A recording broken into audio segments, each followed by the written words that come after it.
तो क्या ये मान लिया जाए कि बीसीसीआई ने मान लिया है कि अब तीनों फॉर्मेट में इंडिया का प्रिंस शुभमन गिल ही होगा? लगता तो ऐसा ही है, क्योंकि बीसीसीआई में चीफ सेलेक्टर अजीत अगरकर और फिलहाल टीम इंडिया के हेड कोच गौतम गंभीर को शुभमन गिल पर काफी बिलीफ है और इसी वजह से अब वो इंडियन क्रिकेट के ऑफिशियल प्रिंस होने वाले हैं। 2 जगह हो गए, 1 जगह और होंगे तो वो परमानेंट प्रिंस का खिताब अपने नाम कर लेंगे। शुभमन गिल फिलहाल टीम इंडिया के वाइस कैप्टन है, T20 फॉर्मेट में वाइस कैप्टन है, ओडीआई फॉर्मेट में वाइस कैप्टन है और जब अगली टेस्ट टीम की अनाउंसमेंट होगी तो ऐसा हो सकता है कि शुभमन गिल वहां पर भी वाइस कैप्टन के तौर पर आपको नजर आ जाए और जैसे ही ऐसा होगा वो तीनों फॉर्मेट में प्रिंस हो जाएंगे। एक ऐसा वक्त जब बीसीसीआई में चीफ सेलेक्टर और गौतम गंभीर का यह मानना है कि तीनों फॉर्मेट के लिए अलग अलग टीम होनी चाहिए, अलग अलग खिलाड़ी अलग अलग फॉर्मेट को सीरियसली लेकर अलग अलग समय खेलेंगे, उस वक्त उनका यह कहना कि शुभमन गिल वो लड़का है जिससे वो मानते हैं या दोनों मानते हैं, अगरकर और गंभीर दोनों मानते हैं कि ये तीनों फॉर्मेट का प्लेयर है। वो कहते हैं कि शुभमन गिल ने बहुत सारी क्वालिटीज दिखाई है बीते कुछ सालों में और ये हमें ड्रेसिंग रूम से भी सुनाई पड़ता है, उनमें लीडरशिप क्वालिटीज है और हम चाहते हैं और हम उन्हें मौके भी देना चाहते हैं कि वो जाएं, एक्सपीरियंस करें, बाकी गारंटी तो किसी चीज की नहीं होती है।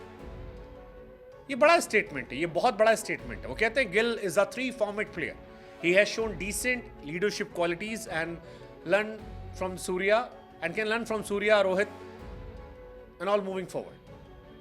अब शुभमन गिल वनडे में क्लास प्लेयर है, टेस्ट में भी उनको लेकर डाउट बहुत ज्यादा नहीं रहा है, समय समय पर जब भी थोड़े बहुत डाउट थे उन्होंने प्रूफ कर दिया है।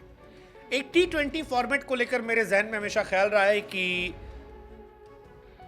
अभिषेक शर्मा, ऋतुराज के सामने क्या मौका मिलना सही है, लेकिन जिस तरह से चीफ सेलेक्टर ने मौका दिखाया है, भरोसा रहता है ये शुभमन गिल के कॉन्फिडेंस को बड़ा इंप्रूव कर सकता है, शुभमन गिल को काफी ताकत दे सकता है। शुभमन गिल तीनों फॉर्मेट में प्रिंस बनाया जा रहे हैं। कहते हैं ना, कभी कभी कोई पीठ पर हाथ रख दे और कह दे खेलो तुम बढ़िया, मैं देख रहा हूं, तो आपका हौसला बढ़ जाता है। शुभमन गिल के साथ वही चल रहा है। शुभमन गिल को फिलहाल बहुत सारा कॉन्फिडेंस जो है वो दिया जा रहा है और शुभमन यहां से अलग जा सकते हैं।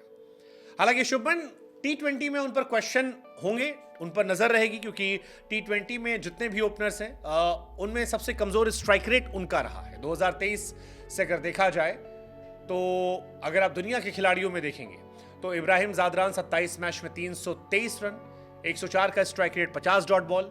तंजीद हसन 14 मैच में 206 रन, 112 का strike rate. Babar Azam 22 match में 303 रन, 118 का स्ट्राइक रेट। इसके बाद शुभमन गिल का नाम आता है, 19 मैचेस में 229 रन, 119 का स्ट्राइक रेट, 55 डॉट बॉल।